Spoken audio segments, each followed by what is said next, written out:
Hey, welcome back to another Racer X Roundtable. I'm Donnie Southers, joined as always by Kellen Brower. And then we also have three guys that were in East Rutherford for the Lightning Gate. We have Mitch Kendra, Jason Wygant, Tom Jernay. They're all going to give their unique perspectives from their respected locations.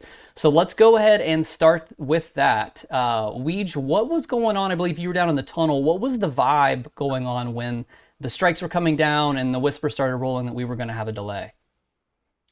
Yeah, well, first, my apologies to the TV crew because everyone knew there might be a storm coming, and at one point, I was working for TV, and they sang in my ear, "Hey, just be ready. They might not be able to have races or delay." And I wanted to yell back so bad. All of you folks have been doing this for 20 years. Stop with the drama. You know we always go racing, which I also said before the Oakland race round 2, which didn't happen.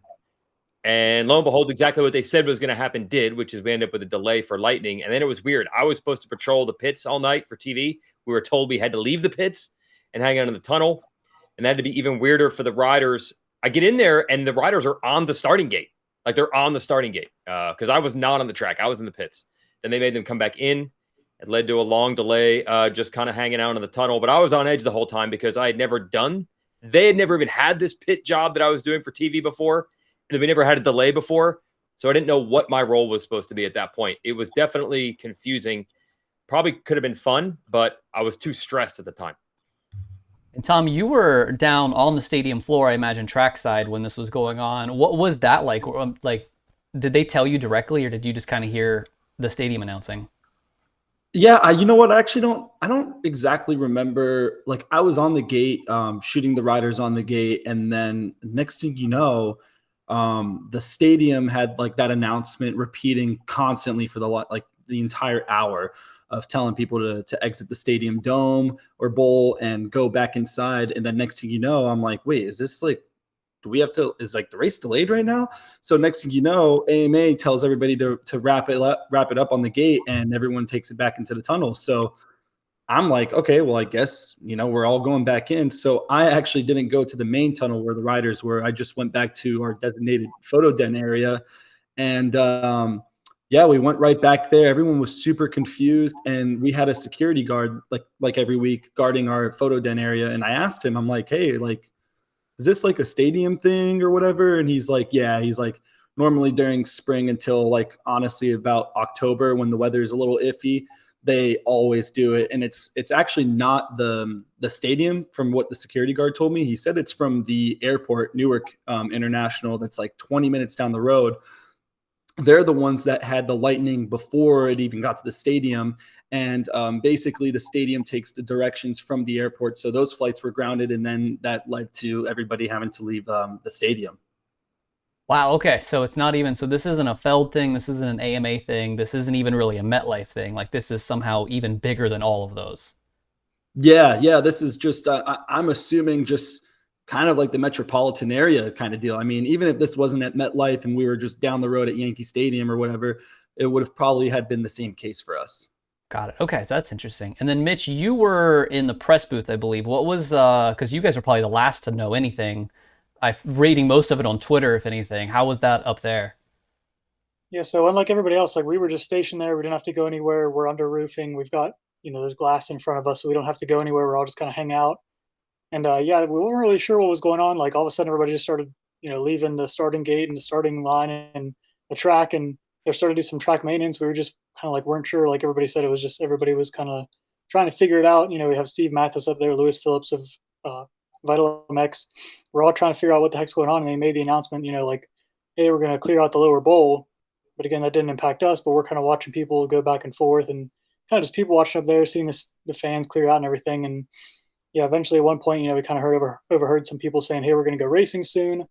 And then eventually they made the announcement. I think it was like an hour later or so after the main event was supposed to be done, the 450 main. Hey, our guests are going to be back to their seats soon. We're going to start racing here again. And yeah, luckily everything was able to work out. And like Tom mentioned, I think it was kind of a stadium thing. At least that's what the vibe we were kind of getting up there eventually. And at some point, I just caught Mike Mewey in the elevator going up and down the press box there at the end of the night, and he kind of said, at some point we are going to go racing. We just weren't sure when. So again, it was kind of a stadium had the first preference, I guess, there.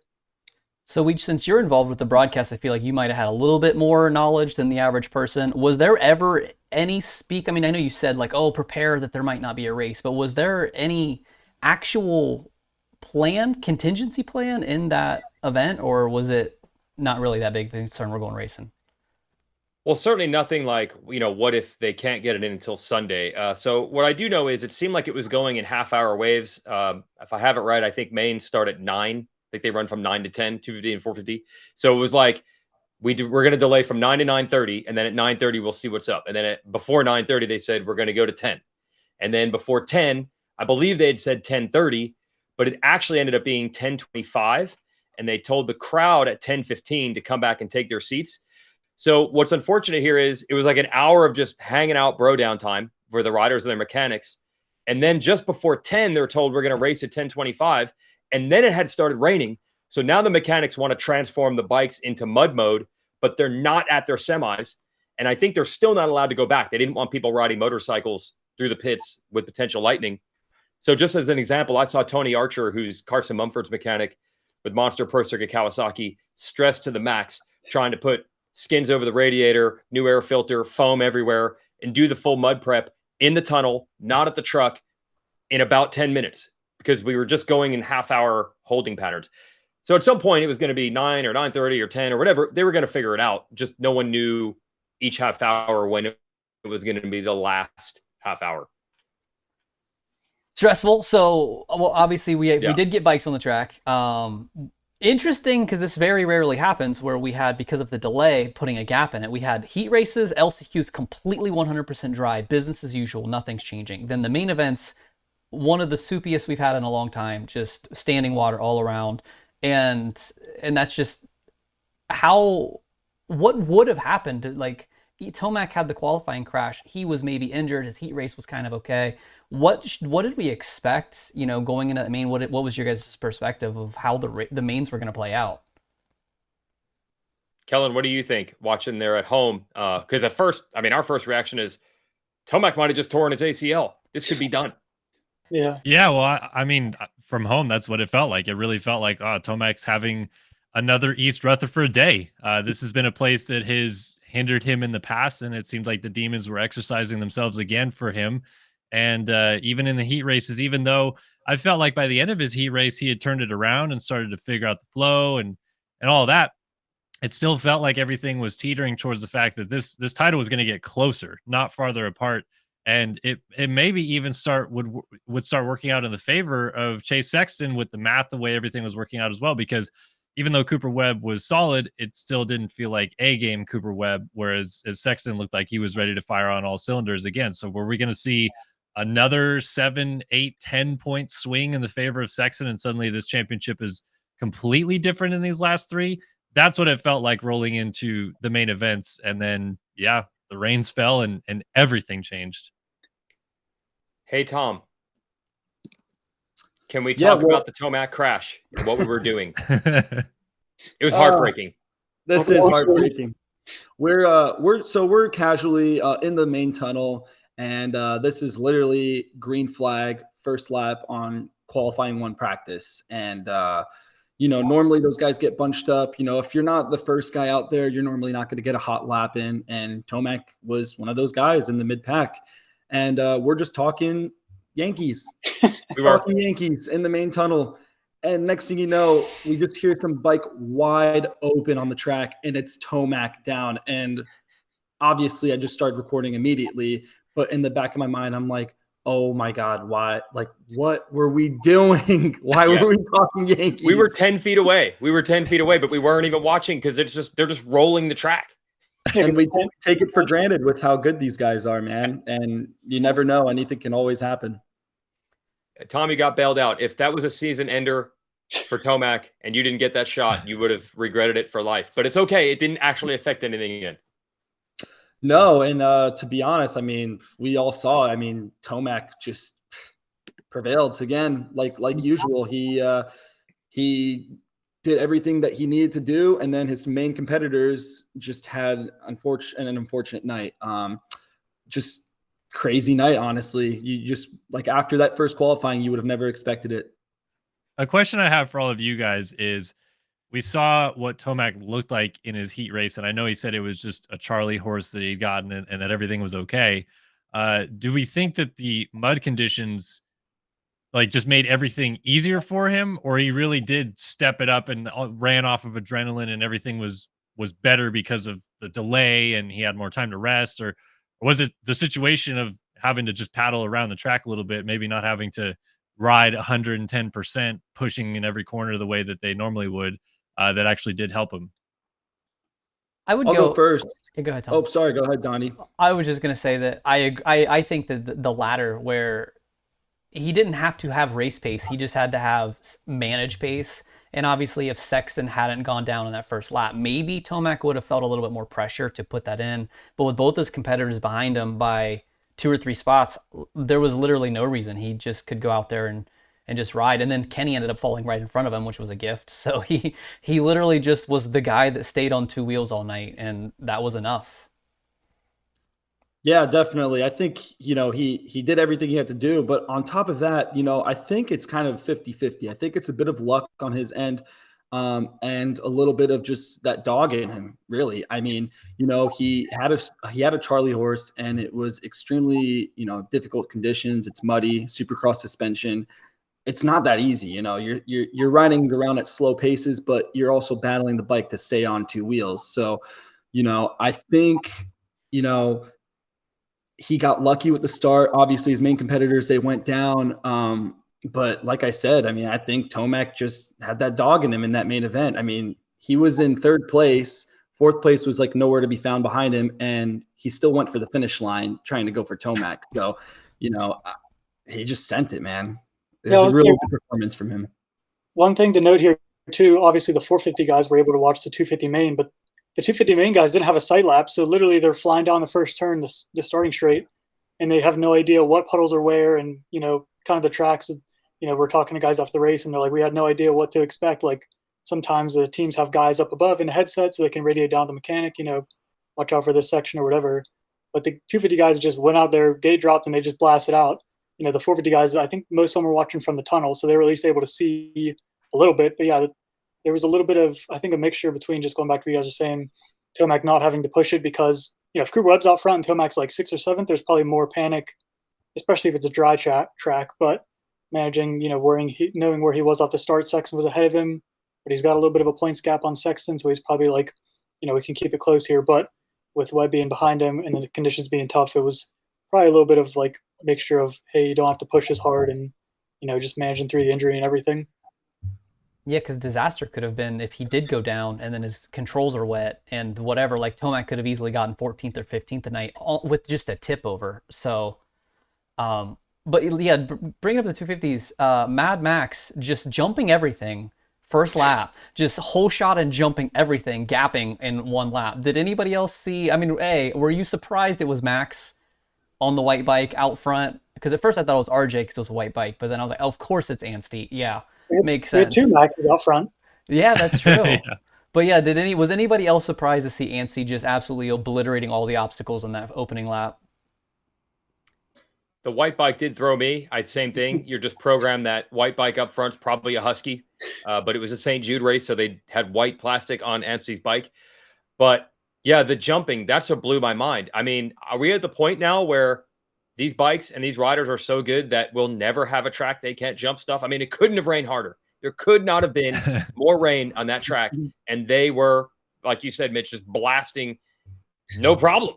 I guess it got a little worse, the 450 guys said, for their race because it was churned up. But it's unbelievable. They were doing all the rhythms. Yeah, so we had Phil Nicoletti and Marshall Welton were up in the press box with us. And Phil had a team radio headset on, so he was kind of relaying some of the stuff as this is all going down. But they're like, hey, there's no sight lap. The gate's just going to drop. 250 guys are going to blast off. And I look at Marsh and I'm like, hey, man, like, what the heck's going through your mind? Like, how do you know what to expect? And he was like, look, it's pretty muddy out. These guys are probably just going to double everything, and then right off the bat, these guys are jumping some of the things. Like, I don't think the triple was a regular for everybody. They were either doing one, roll double out or double roll out, whatever. But yeah, some of the big over the tabletop stuff wasn't quite quadding everything, but these guys are still sending it. And Marsh was even like, oh man, like this was a little bit better than we were expecting it. So it wasn't quite as bad as it could have been for sure. But yeah, like I said, right off the bat, there was, puddles on the left side or right side of the starting gate, puddles in every transition, and even the stuff that you could double going into a turn, if it gets close in the first lap, you have no idea what's there, and then you're just gonna land in a puddle. And it was just kind of, we knew it was gonna be chaos being a 250 showdown, but then add in the conditions, and like you said, we had no idea. And then you're trying to figure out in the press box, who's out front, who fell down, who's over where, everybody's covered in mud. It's like, what the heck's going on? So it was definitely a wild night for sure. Well, another guy who was shocked at what Max Anstie was doing. I don't know if you guys saw this, but Anstie last night was on the Pulp MX show, and as they normally do on Twitter, they put it out and said, "Hey, you got any questions for Max?" And RJ Hampshire tweeted at Pulp MX and said, "Yeah, I would like to ask Max what he was thinking jumping everything on the first laps, because that was impressive." And we know RJ Hampshire is the guy that loves to send it. So even the own racers who were in the race behind Anstie, who's just clicking it in a third and sending the Supercross trip on the first lap, are like, whoa, what just happened right there? Yeah, maybe it was Max. It was the inspiration for RJ send later in the thing. He was thinking, what would Max do? So hey, actually, just a little note before this East-West shootout. I don't think I made it public, but I had this gut feeling. I'm like, you know what? Wild card for the shootout, Max Anstie. And I'm pissed. I couldn't. Come on, Tom. You can't after the fact start patting yourself on the back. You can't do that. You didn't call it. Yeah, we'll say I'm not going to. I'm just saying. I'm not going to go quite this bad. But whenever the rain was falling and it was getting really bad, I was talking to Marsh. And I'm like, look, this could be Barsha's night. So I don't want to say I'm not quite as bad as Tom. But once the rain was coming down, then I was like, hey, look, this is a mutter analysis. And we lost Plessinger. He would have loved those conditions. Like, he's probably salivating at the mouth when he saw this. But yeah. Well, we always theorize this, right? Whenever there's rain about to fall, we're always like, who are the mud guys? Who's going to break through? And this is the one time that it really felt like the true mud specialist shined through. So let's go back for a second. If we do have a dry race, and we saw the way that the heat races worked out, and we saw what we were expecting to roll into the main events with, does anybody think we have different winners? This whole thing looks different, or does it just it played out the way it played out? Yeah, totally different. I'll just say real quick right off the bat, I mean, from the beginning of the night show, RJ beat Jet by 1/4 of a second, I think it was, almost half a second. So they were pretty close in times. In the next heat race, Joe holds off Hunter by about the same time. It was ridiculous, about half a second. The LCQs were crazy. It was just craziness all around. And like you kind of mentioned, the dry track, like Webb wasn't looking maybe great in this heat, but if he can do those point and shoot, the ruts start building up, he starts cutting down sooner in the 180 turns. Like, he won the race here in 2019. He wants to get back to the points lead here. Maybe it looks completely different. And then, like you guys mentioned, even off the start of the race, Sexton was out front. That could have been another couple points he would have gained if Eli ran, tried to push it harder and stuff like that. So I think we would have, I don't know, it's tough to say who would have won for sure, but, Joe Shimoda could have been a podium finisher in his first, or I guess second race back. And just, there's no idea. Lawrence brothers are really great starters. So you imagine some, one or the other is going to be at least in the top 5 right off the bat, in a P1 through 3 right off the bat. But really, it's the first time racing with everybody. So it's tough to say who for sure would have won. But it was close racing, like you said, really, right off the bat, it was like, oh, maybe it's RJ's night if he held off Jet. But then Jet was charging. It was just tough to predict. And then the weather, everything happened. And it was like, man, nobody has no idea what the heck to expect, which I think was awesome for the fans. And, even though it was kind of chaos trying to keep track of everything, having no idea what could happen until the gates actually dropped.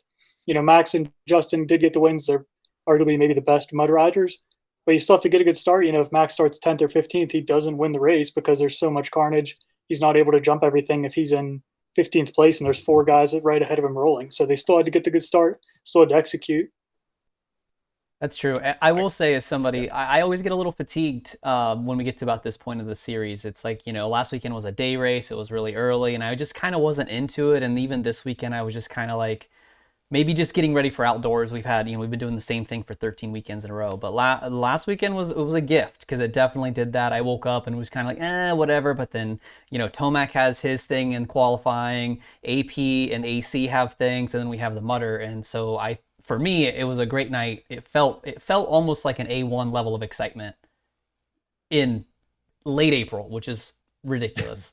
Before we wrap this up, let's talk Barsha. Let's talk Sexton. So obviously, I don't think anybody thinks the move was egregious.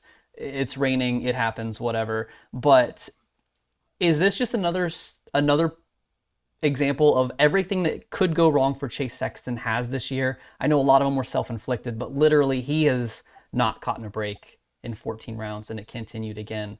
Is anybody more excited to get to the outdoors, Weege? Yeah, can you imagine what's running through Sexton's mind? He hears a whole week of people saying, wait a minute, you're still in it, you're still in it. And then it's a mud race where we know the difference between starting first and second through 22nd is massive. And he leads going into the first turn. And I've got to think, it crossed his mind, wait a minute, I'm about to whole shot a mud race. Mm-hmm. What if Webb and Tomac have bad races? He could make up 10 points, 12 points, all 17. That had to have been running through his mind. But I think it's similar to watching Anstie bust out all the rhythms on the first lap. Mm-hmm. You can tell the guys that know this is my shot. If you're Anstie, you're like, I'm throwing all the cards on the table. This is my shot. And I think Barsha is the same thing. He's always aggressive as it is. But you know Barsha's on the gate saying, if I can get the lead, I'm going to win tonight. That's a level of adrenaline that you just can't bottle. So unfortunately for Sexton, he's on the receiving end of that. But you said the word self-inflicted. I'm sure Sexton was mad. And maybe he's got a right to be. He did get knocked down. I don't think any of us thought that was dirty, but riders are going to be bummed when they get knocked down. But in the end, if you're Sexton, you put yourself in the position of no margin for error. You know, if you're Tomac and you get knocked down, hey, you built up a points lead to try to absorb that. If you're Sexton, you pretty much had to win or finish second in every race. You put yourself in that spot. I'm sure he's mad, but he didn't have to be in this desperate spot either. Well, another thing to consider about with this Barsha situation is, you know, we say he's a great mud rider. I think he's a smart mud rider. And he knew off the start of that main, he's in the top 3. I got to go to the lead like now, because I don't want to be that guy ripping through tear-offs, eating mud, getting my grips dirty, you know, whatever it is.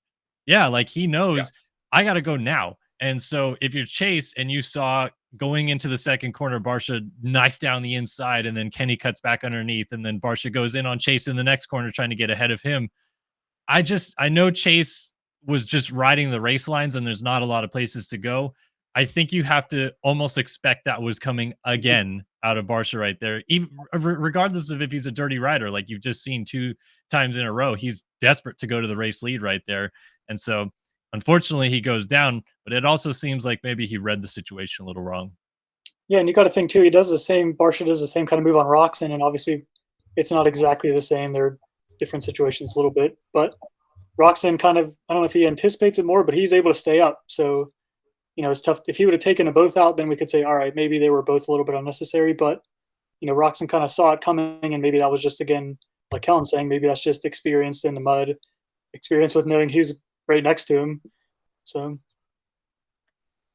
that's a great point. Any final thoughts on East Rutherford, or are we just ready to move on to this maybe mudder in Nashville this weekend? Well, I do really quickly want to ask the group, Tomac now for sure, or are we still like Webb can get this done? Look, I feel like Webb's had, since Indianapolis on, plenty of opportunities to win races, and he hasn't done it. We talked about this on our race review podcast with Mathis and JT. The closer that we know Webb can be, we haven't quite seen that. He's been good, but I don't know if on his own merits we're seeing this materialize. But I did say that on the Weege show, even though it's an 11-point lead for Tomac, which is great with 3 races to go, better than 5 or 4 races to go, that practice crash really shows you it'd be foolish to just assume anything is going to happen. So I can't quite go that far, but I don't feel like Webb is striking fear in anyone right now. Well, if we have a mudder next weekend and the fat lady hasn't sung yet, I think it's still on the table. And I think if there's anybody that, or if there's someone you don't want to have right behind you in the championship points, it's Cooper Webb. I think Cooper's going to have a really good weekend this weekend, regardless of the weather. And if it's a mudder, maybe we can flip the positions around and have Webb on the podium and Tomac bad race. So I think it's still up for grabs. I agree, and I think that all the pressure, obviously it's been on Webb, but this is the race, because obviously we go to Denver, which is altitude, we go to Salt Lake, which is altitude. Everybody knows that that's Eli's thing. Cooper Webb needs to win Nashville, and there's really nothing else to say about it. And he also needs Eli to ultimately finish off the podium, because even then he still needs to beat Eli probably in both of the last 2 races. So yeah, big crucial race in Nashville for Webb. But to answer your question, Kellen, I'm not that concerned about Eli right now. I'll say I don't want to say it's set in stone for sure, Eli's, because obviously anything could happen as we saw this weekend. But we saw how he dealt with the knee injury last year that we didn't even know he officially had until the end, and he managed through it. He won Nashville in 2019, Tomac did. So again, that doesn't guarantee he's going to be successful there, but he's going to have high expectations for himself. He kind of knows the track. I think it's going to be Eli's just the points gap of right off the bat when we talked about after the break. If Eli could leave Glendale in a good spot, I was like, hey, this is, bodes well for him. And like you guys were saying, Webb wasn't able to make up the points. Sexton wasn't able to make up the points. So now I think Eli just gets it done. He's a closer. It's, like I said, mentioning the knee injury last year, he's able to ride through it. Maybe this is worse. We don't know for sure. Maybe it's not as bad. I think if it's not as bad, he just rides. I don't want to say rides it out, but I think he gets a championship done. All right. Well, thank you guys, as always, for joining for the RacerX Roundtable. Be sure to visit RacerX online for all your motocross and supercross news.